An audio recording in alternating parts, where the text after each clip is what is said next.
Welcome to Fierce Fit Feminine and Other F Words, a place for women in business to learn more about health, beauty, styling, and learning how to show up on camera with confidence so you can make more impact and more income with your business.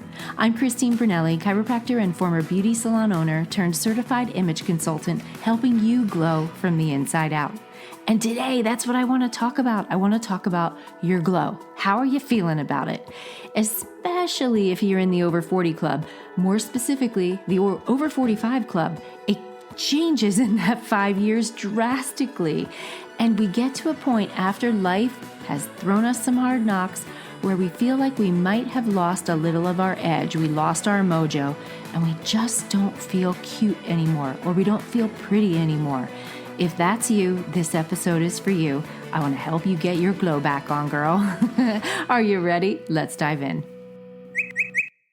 Oh my gosh, quickly before we get started, I have got to share this because I'm so excited. If you're listening to this in October 2024, I'm teaching a free training. If you're in the over 40 club and you hate how you look in pictures, or you just don't like how you look, you just don't. You hide in the back row behind people. You would use every filter if you felt like you wouldn't get caught. Like you just don't like how you look in pictures and video, forget about it, right? I know who you are because I used to be you. This training is free and it's easier to feel confident on camera than you think. Just give me 1 hour and I'll show you how.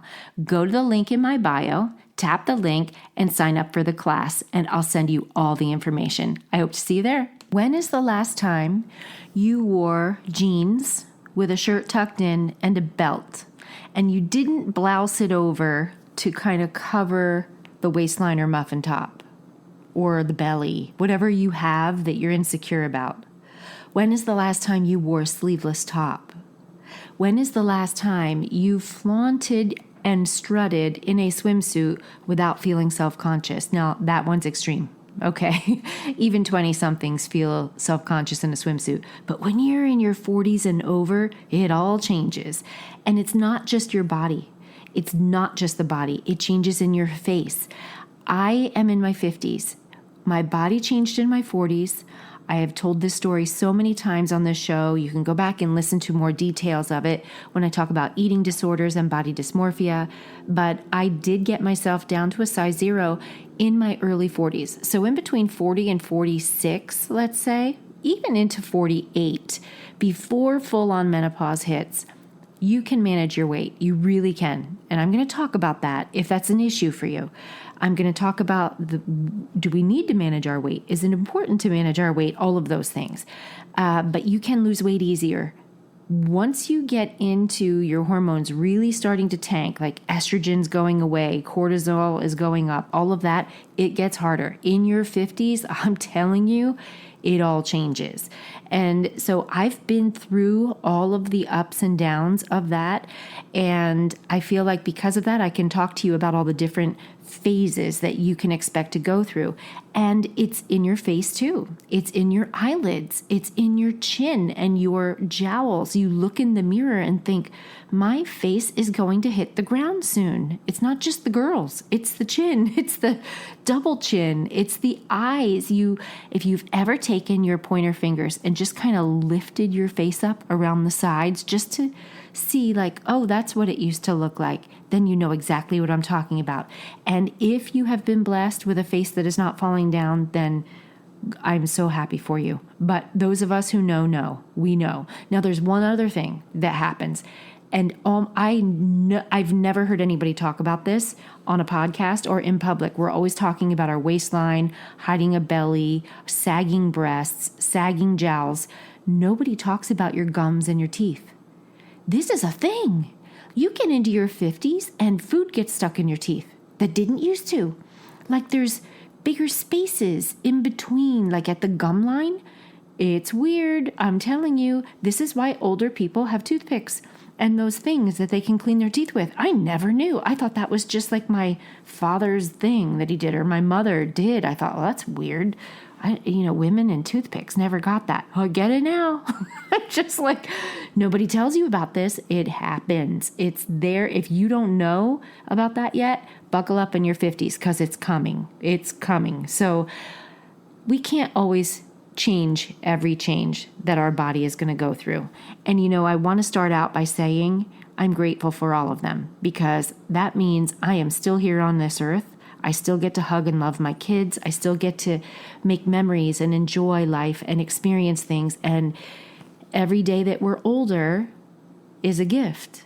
And you get to a point in your life where you think, yes, I am really happy I'm awake today, because you look back at your high school reunion and notice people are dropping off. Am I right? Well, if you're still here and you're listening to this episode, yay you. I'm glad you're here with me today. And if you're also here going, but I would like to look a little better. I mean, I feel like I just don't look cute anymore. I can't even button jeans. In fact, I haven't even worn jeans. The last time I wore jeans was pre-pandemic. I get it. I know. We got really comfortable in the pandemic, right? A lot of people put on 20 plus pounds during the pandemic. And now they're sitting here going, I'm ready. I'm ready to get back to my pre-2020 or, I don't know, pre-2010 figure. I want to feel that good again. And isn't it about how you feel? It really is about how you feel. So before I get into different ways that you can accomplish the glow up and get your mojo back, I want to talk about your value. It is really, really important that you understand you are valuable as you are right now. As you are. If someone told me that on one of my vulnerable days where my blouse wouldn't button when it used to, because, we talk about our jeans, but have you ever had a button-down blouse that you gained weight and you couldn't button over your breasts? Have you ever had that happen? And you really feel defeated and you start to shame yourself and negative self-talk. I've done it. But here's the thing. I did it at bigger sizes and I did it at size 0. I still had the negative self-talk even when I went through the whole super focused, body dysmorphic eating disorder weight loss journey. I did it the wrong way. And I have talked about that at length in other episodes. But what I want to talk about in this episode is the negative self-talk didn't go away. I was so hyper-focused on perfection, and my value was wrapped up in my size so much that I lost track of my value, my worth. So if you can relate to looking in the mirror and going, I don't even like what I see. I don't like you. If you're looking in the mirror saying, I don't like you, I'm going to promise you that you're not going to like you when you're 10 pounds lighter or 20 pounds lighter, or you get the facelift, or you get filler and Botox, whatever it is that you do, you're not going to like you more. You need to start liking you now. That is the first step to the glow up. And it's not easy. That is a very difficult path to healing, because we have been brainwashed to believe that you get pretty privilege. And it is a thing. Pretty privilege exists, but confidence trumps pretty every single time. Write that down. Confidence trumps pretty every single time. And you can probably think of some confident women that don't have the quote unquote perfect body, and you would much rather hang out with her. You find value in her. You think she is so amazing, more than the chopsticks walking down the street, right? Have the teeny tiny bodies. So let's just start with that mindset right away. It's time to start chopping it right off at the head, the negative self-talk. When you see yourself in the mirror, actually, when's the last time you looked at yourself in the mirror? I mean, really looked. That's a hard thing to do for a lot of us. Just look at yourself and then start to find the good things. And sometimes it's small. Sometimes it's you have a cute nose, or you're having a good hair day, or I've always liked my ears. I mean, it might not be something big. It doesn't matter. Find something small that you can start and build on every day. But the negative self-talk has to go away. The pinching the rolls on your side, trying to beat yourself into submission to go to the gym or eat healthy, that's not working. That's actually going in the reverse direction. It's causing mental trauma. It's spiking your cortisol, which causes you to gain weight. You don't want to do that. I want you to begin treating yourself like you are in charge of the most important person in the world. You're in charge of maintaining their health, maintaining their happiness, all of it, because you are. It's you. And if you're a mom and you're still taking care of kids, it's hard. I know. I've been there. You know what's interesting? When your kids are in their 20s, you still kind of are doing it. You're still getting phone calls, and it's just the problems are different and the problems are often bigger. And the worry changes. It's not the same kind of, I hope they don't get hit by a car as they ride their bike to the neighbor's house kind of concern. It's more, oh my gosh, they're going through a heartbreak and you're watching them cry because they're heartbroken, and it's ripping you to shreds because they're hurting so much. And so you just feel this deep sense of pain for your kid. You know, you've been through it. If you haven't, you'll see when your kids are older. But all of that takes time away from you because you're invested in taking care of someone else. I get it. I've been there. But you have to make the shift. 1, no more negative self-talk. 2, take care of you like you're taking care of the most important person on the planet. The person that is going to save the world, because you, my girl, are saving your own world. Okay? It's on your shoulders to make sure that you're happy, healthy, and thriving. And I want you to know that you are worthy. As you are. You're worthy. Does it help when we feel better about our bodies physically? 100% helps. Does it change our worth? Absolutely not. Does not change your worth one bit. But you're allowed to love where you are and love who you are and want to improve it. And I'll start by saying this. We can't improve what we don't measure. I'll say it again. You can't improve what you don't measure. So whatever it is that you want to improve needs some type of hard data to measure. Have you taken your measurements lately? When's the last time you had a measuring tape around your waistline? That's an eye-opener.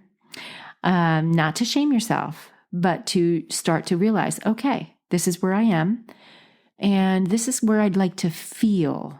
Not be, feel. I want to feel like this in my body. I want to feel like I can get up and down off the floor with ease. I want to feel like I can run with my kids or my grandkids.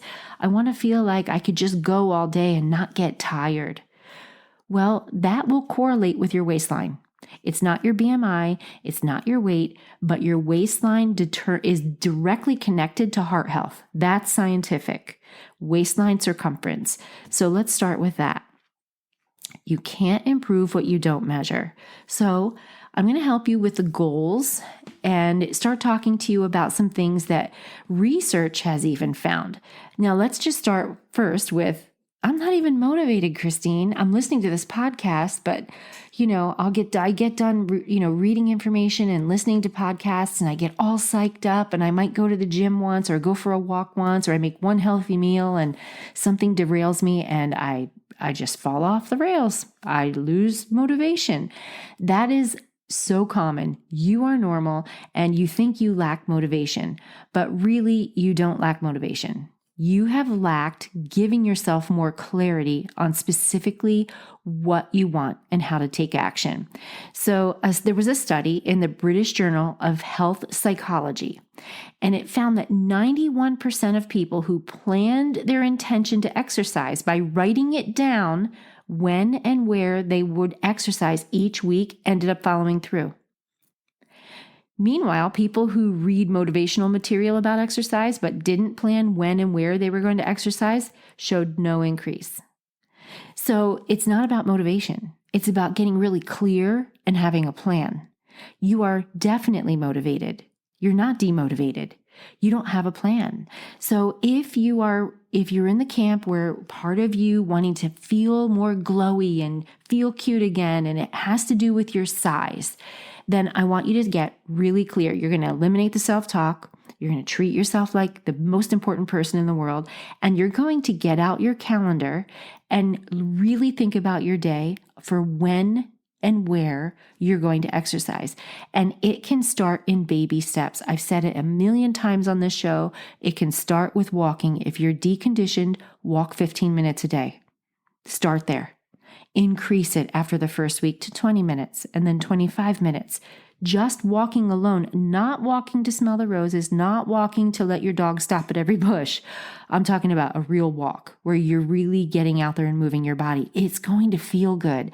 And every single person that exercises in any format always gets done and said, well, I didn't want to start, or I wasn't motivated today, but I'm so glad I went. Or, wow, I feel good. I'm so glad I came today. Whether they were motivated or not motivated, they planned it. They planned when, and they planned where and how, what you're going to do. What kind of exercise or movement do you love to do? Do you not like, right now, maybe it's not lifting weights for you, or maybe it's not cardio for you, and you're deconditioned. My message for you is just start anything, but be consistent. And if you are deconditioned, do it every day. Don't take any days off. If you're only going 15 minutes, no days off. 15 minutes is easy. Everybody has 15 minutes. It's when you're getting more involved and it's going to take you an hour or so that you might need to say, okay, 3 days a week I'll do it, or 4 days a week, or I'll do it every other day. That's when you want to plan your schedule. But this study in the British Journal of Health Psychology is really telling. 91% of people that had a plan with the intention to exercise, they wrote down when and where and how, they followed through.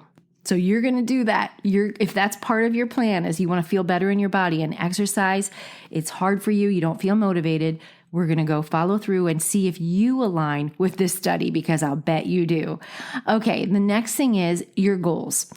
When you set goals, like let's say you are measuring your body, let's say it is healthy eating, whatever it is, make it measurable. You can't improve what you don't measure. If you are, let's for example say you're a fast food person because you work a lot or you hate to cook, whatever it is, and you know that food is terrible for you, and that's what you're eating the majority of the week. What if your goal was, we're going to do this week, I'm going to have 2 dinners a week that I cook myself with wholesome ingredients, no processed food. That's measurable.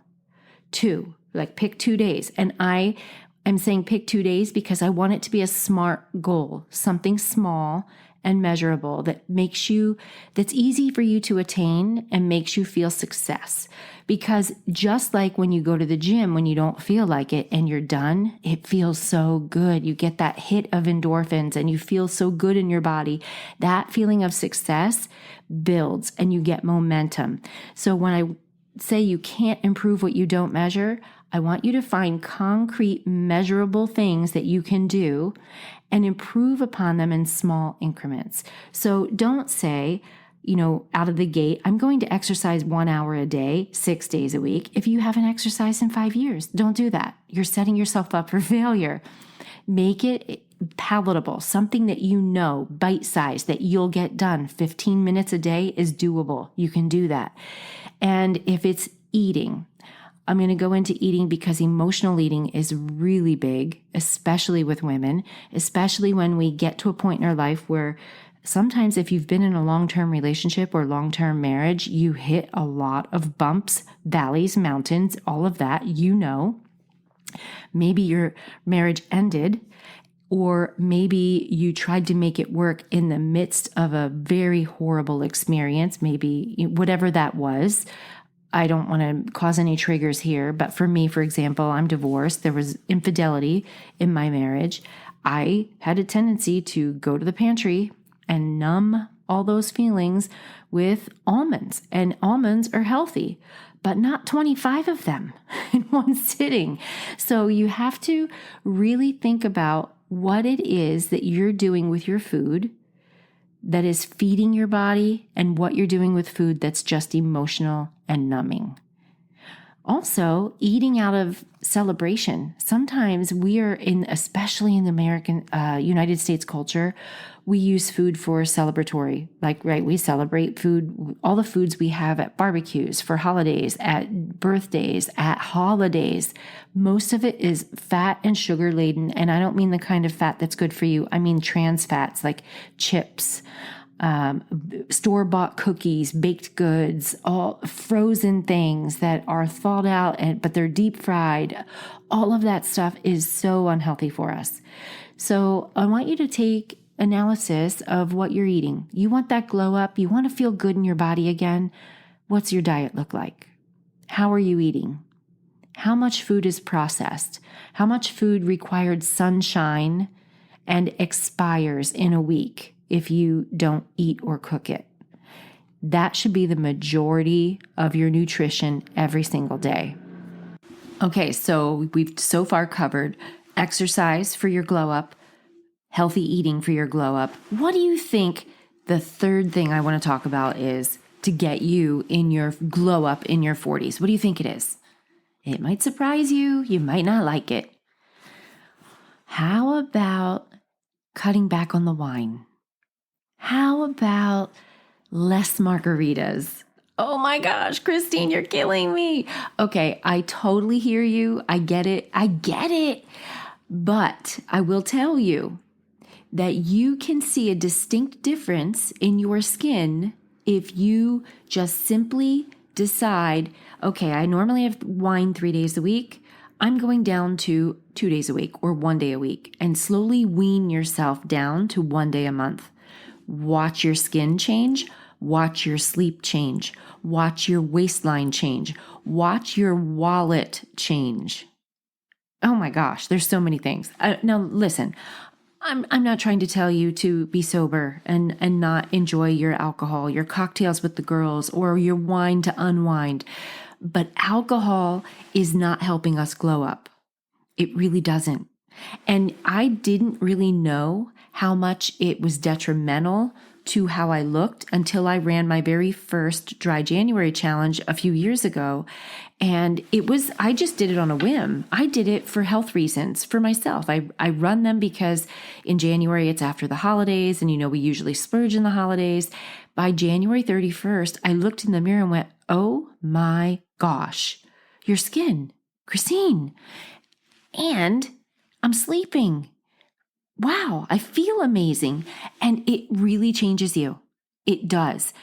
It's a measurable goal. If you do partake in alcohol on a regular basis, more than once a month, like if you're doing it more than once a week, if you're pouring a glass of wine at dinner more than once a week, or having an after-work cocktail more than once a week, try to reduce it in a measurable way. Something, again, we're trying to measure the results. And then write down how you're feeling, energy-wise, how you're sleeping. Are you going straight through the night? Are you waking up rested? That's what I want you to do. Write that first. Then decide how much you're going to cut out. Not cut cold turkey, but how much you'll cut out. And at the end of the time frame, give yourself 30 days. I don't know. Maybe you want to give yourself longer, but I wouldn't do less than 30. You need to take 30 days to really measure the results and write down the changes. Write down if you're sleeping better. Write down if your skin looks different. It makes a difference. Okay, I'm going to leave it there. Now, my fourth tip is, it's so easy, but it's not. The fourth tip for your glow up is your actual sleep. What is your sleep quality like? Do you have a sleep routine? Are you getting enough sleep? Are you sleeping straight through the night? Is there something waking you up in the middle of the night? There are so many reasons that we wake up in the middle of the night. Let's just start with people that sleep with a partner. They snore, right? Or they move a lot and it wakes you up. It's not good, solid sleep. If you're a parent with a toddler, and they're not sleeping through the night, you're not getting good, solid sleep. If you are eating a lot of sugar before you go to bed or drinking alcohol, it messes with your blood sugar and you're waking up in the middle of the night because your blood sugar is off, right? Sometimes we think it's because we have to use the restroom or because we're sweaty for some reason, and it's not hot flashes, it's different. It's blood sugar, and it's because of how we're eating. That's not restful sleep. So we need to take inventory of our sleep. So this is really just a self-assessment. What's my sleep like? Is it quality? Am I waking up rested? If I'm not sleeping well, why am I not sleeping well? I want you to ask yourself that question. Do you have shoulder pain? Do you have back pain? Is it time to address it? This is what's going to get you to your glow up, my girl. So I want you to just assess your sleep. Okay, so we've done exercise, healthy eating, cutting back on alcohol, sleep, and here's the last thing for your glow up. Instead of adding more makeup, let's add more skin treatments and product under the makeup. And I don't mean product like foundation. I mean, where is your skin right now? Is it dry? Are the pores really big? Do you need a facial? Do you need some extractions done, like professionally? Do you need a really deep hydration facial? Do you need exfoliating done? Do you need dermaplaning, which is where you see an esthetician and they remove all of that peach hair off your face? Do you need any of that done? And then do you need some serums? Do you need to close up your pores? What do you need for your skin? When you are taking care of your skin on all of those levels before you put on any makeup, if you wear makeup, you are going to look so much better. The older we get, the less makeup we need. It's the more product underneath the treatments that we need. We need the serums, we need the moisturizers, primers, all of that stuff. Primer doesn't help your skin, by the way. It helps makeup look good on your skin. But what does your skin need to look fabulous? One thing that you need to measure is how much water you're drinking. So that's your measurable goal. So are you drinking enough? I talk about it all the time. You already know to do it, but are you doing it? Have you ever really written it down? Just like the study that said people that write down how they're going to exercise and when were more successful. Have you ever really written it down? I'm going to drink this much water. And then like give yourself a checklist so you can check it off at the end of the day or midday, do a check-in and go, oh, I am not there yet.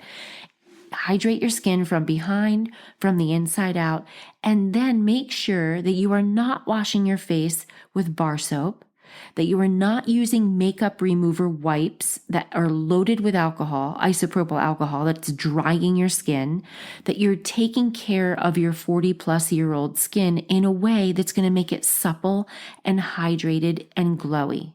Those are the 5 tips that are going to give you your glow up so that you look and feel fabulous when you walk out the door. Okay, I've had you here 30 minutes. I try not to go over 30 minutes, so I am going to leave it right here.